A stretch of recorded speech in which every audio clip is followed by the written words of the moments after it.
देखो, मोहल्ले में होने जा रहा है राम और सीता का विवाह, और ये जो कार्यक्रम नाटक होते हैं वो चीजें होने वाली है, जिसमें सारे घर वाले एक्साइटेड, और प्रेम और माही उसमें पार्टिसिपेट करेंगे एज अ राम और सीता।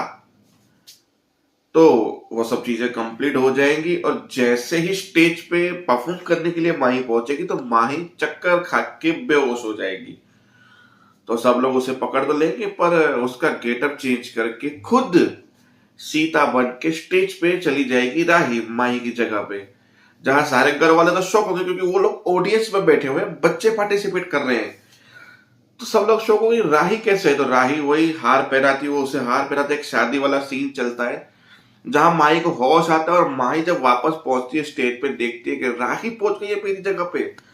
तो मतलब ये हो गया टिगर पॉइंट, और माही का मतलब माही अब लेगी इस चीज का बदला। तो ये चीज आने वाले एपिसोड में दिखाई जाएगी।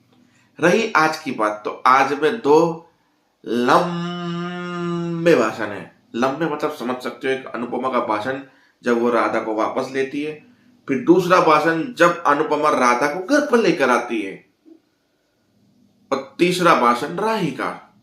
तो बस उसी में एपिसोड खत्म हो जाएगा आज का। तो भाषण ये था कि भाई राधा की जिम्मेदारी उसके बाप को नहीं दी जाए। फिर अनुपमा ने ज्ञान पेला के चाइल्ड होल से काम नहीं कराना चाहिए, ये नहीं कराना चाहिए, वो नहीं कराना चाहिए। फिर उसने अगेंस्ट में ऐसा बोला कि मैं तो घर में मेरे बच्चों के साथ खिलाने वाली थी, अच्छा खाना अच्छे कपड़े देने वाली थी, और साथ में छोटा मोटा काम करा दिया, उस काम के पैसे भी दे रहे हैं। बच्चे काम तो करें क्योंकि उसकी माँ भी मारे। तो बोला ये करेगा, बोला इसकी हालत तो देख रहे हो, कैसे करेगा काम ये। तो फिर बोला बच्ची मेरी, जिम्मेदारी मेरी, बीवी मेरी बीमार है, ये वो, आप होते कौन हो? फिर उस लड़की ने सवाल किया, चलो आपके बेटे ने इसको घर से बाहर निकाला, तब ये इसके बाप के पास गई, इसके बाप ने मुझसे कांटेक्ट करके मुझे लड़की दी, मतलब लड़की तो आपके घर पे भी सेफ नहीं है।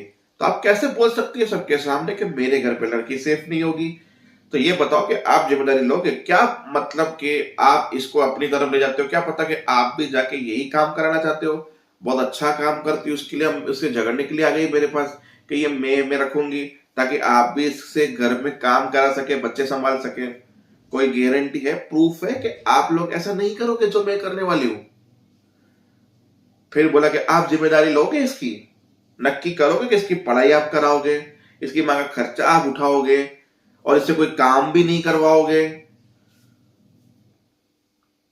फिर उसने अनुपमा का ने उसका हाथ पकड़ के रखा था राधा का, उसके बाप ने उसका हाथ पकड़ खींचतानी कर दी, दे दो, जिम्मेदारी नहीं लेनी, दो, मुंह में दही जम गया है, दो, क्यों नहीं बोले, क्यों नहीं बोले? फिर अनुपमा ने हाथ हटाया, एक थप्पड़ खींच के उसके बाप को मारा, बोला हाँ लूंगी मैं इसकी जिम्मेदारी।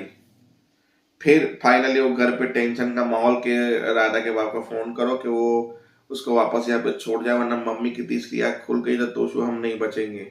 रिलैक्स, वो लोग गए हैं भले ढूंढने, पर खाली हाथ वापस आएंगे। तो खाली हाथ वापस आई अनुपमा और राही, तो वो लोग खुश हो गए, पर पीछे राधा थी। तो बोला मम्मी मैंने जो किया सही किया, मैं इसको आशा भवन नहीं बनाना चाहता, ठीक है, इसको कुंज भवन रहने दो, आशा भवन बनाने की जरूरत नहीं है। पहले से हम लोग घर में ज्यादा लोग हैं, प्रेम ज्यादा है, राही ज्यादा है, माही ज्यादा है, अब बर्दाश्त नहीं होती है, ठीक है, खत्म बात। फिर राही आती है, मतलब वो राधा आती है, प्रेम को गले लगाती है, प्रेम बोलती है मैं आपके लिए चप्पल लेकर आ जाओ, रूम में पड़ी देख लो। तो वो गई। फिर लंबा जोड़ा भाषण कि इसकी मम्मी बीमार है, ये है वो है, राधा यही रहेगी। बोला, बा ने बोला देख मेरी बात सुन, जिम्मेदारी की बात है और लड़की का मैटर है, तो कर पाएगी, मुझे लड़की से प्रॉब्लम नहीं है, पर कितने दिन करने हैं वो कंफर्म है, एक हफ्ता, 2 हफ्ता, 1 साल, पूरी जिंदगी? बोला वो जानकी मैंने से बात करके बता दी, इतने फोन आता है कि वो उसकी माँ जो है कोमा में चली गई है। मतलब दो औरतें वहां पे काम करती है, एक औरत का पति कोमा में चला गया और एक की लड़की कोमा में चली गई, मतलब दो लोग कोमा में है। खैर छोड़ो। तो अब तो जिम्मेदारी ऐसी हो गई कि साल या 2 साल या 5 साल या 10 साल रहता यहीं रहेगी, जब तक वो कोमा से बाहर नहीं आता, या 1 मंथ या एक हफ्ता भी हो सकता है। तो फिर राही ने बोला कि मैं अब जिम्मेदारी उठाऊंगी इसकी, इसकी वजह से किसी को भी दिक्कत नहीं रहेगी, मेरे कमरे में रहेगी। बोला वो तेरा नहीं, उसका कमरा है, अंश का जो तूने छीना है, तेरा कमरा नहीं है वो।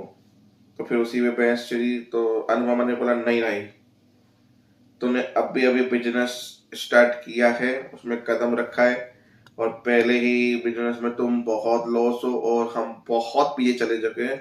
हमें नानी का पूरा खानदान याद आ जाएगा वापस से उसको ऊपर लाने में। तो तू क्या दोनों चीजें कैसे मेंटेन करेगी? तू 24 घंटे तो घर पे बैठेगी ही नहीं, तो कैसे ध्यान रखेगी? सोच समझ के बोल। बोला मैं करूंगी, मेरे साथ आप जो हो, और रसोई मेरी अकेले की थोड़ी ना है, अब आप मेरे साथ हो। प्रेम ने बोला मैं भी तुम्हारे साथ हूँ। बाकी के परिवार वाले ने भी कुछ बोला नहीं, पर बोला सब लोग मिल के ध्यान रखेंगे, सब हो जाएगा मैनेजमेंट। तो बोला ठीक है। रही बिजनेस में एक गलती थी, सीख तुझे मिल गई, मैंने तुझे माफ कर दिया। नेक्स्ट गलती माफी नहीं मिलेगी, और खास करके राधा के मैटर में जिम्मेदारी लिए किसी लड़की की तो पूरी तुझे ही करनी है, वरना सोच लेना तुम। तो ये सब हुआ। फिर अनुपमा ने अनाउंसमेंट किया बाकी के घर वाले भी ध्यान रखेंगे, राई को सपोर्ट करेंगे राधा को संभालने में। तो ये फैसला तय रहा। तो बस वहीं पे एपिसोड भी खत्म होता है। इसका आगे का भाषण भी अभी कल के एपिसोड में पता चलेगा। तो बस आज का एपिसोड इतना ही था, मिलते हैं कल।